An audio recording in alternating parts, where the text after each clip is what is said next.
My name is Ben Martin. I'm standing here in the sanctuary of Pioneer Memorial Church because I want to talk about what is church. Is church what we want it to be? Here, during this pandemic, we have had to rethink church. We've had to kind of grapple with what is church? What is the purpose of it? Are we meeting those needs? Can we meet them online? Or do we need to come together? What is church? In this video, we're going to talk about that, and we're also going to talk about who has the ability to change what church is. Let's get into it.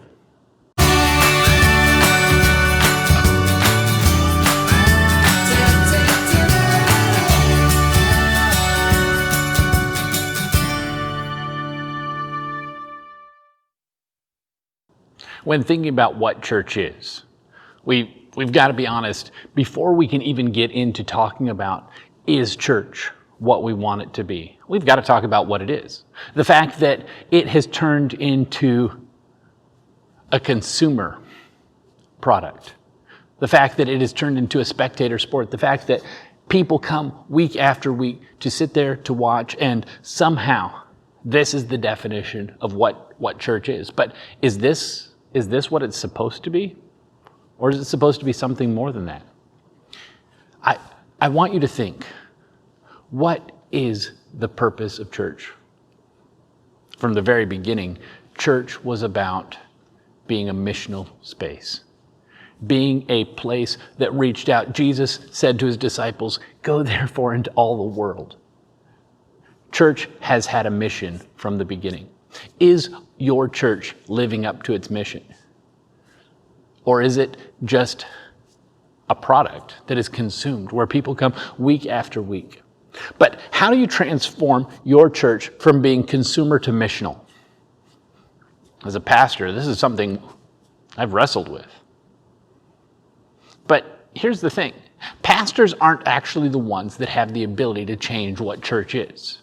That might sound strange because you think as the pastor, as the shepherd, the one leading the church. But the problem is church, by definition, is made up of the body.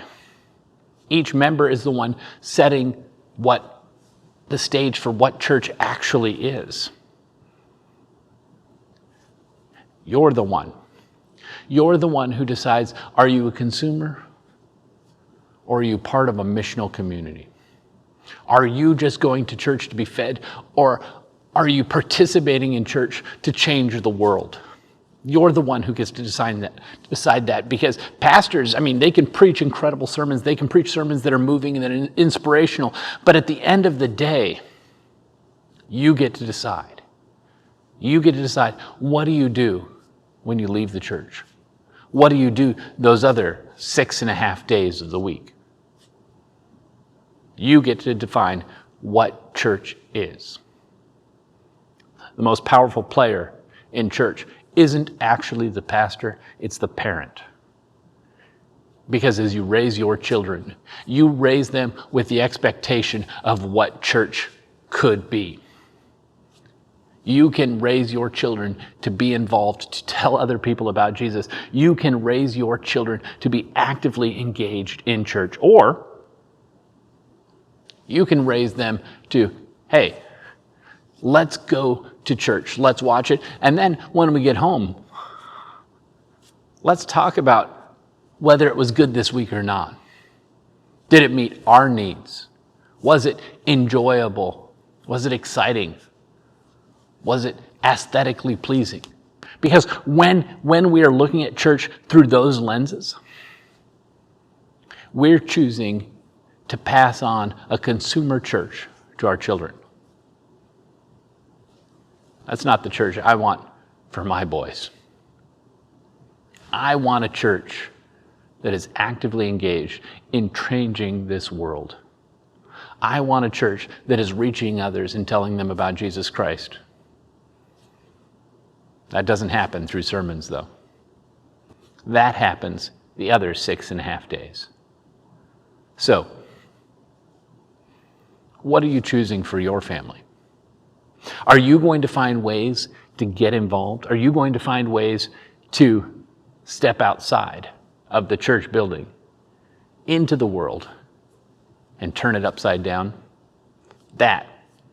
that's the church I want for my boys. This channel, we're going to be talking about parenting, discipleship, and church, and how these three things intersect. If you want to learn more, click subscribe, and notifications happen when you click that bell icon.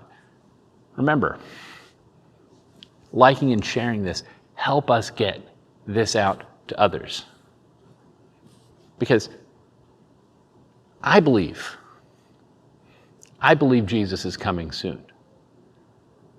And I think church needs to be more than it currently is. Will you join me?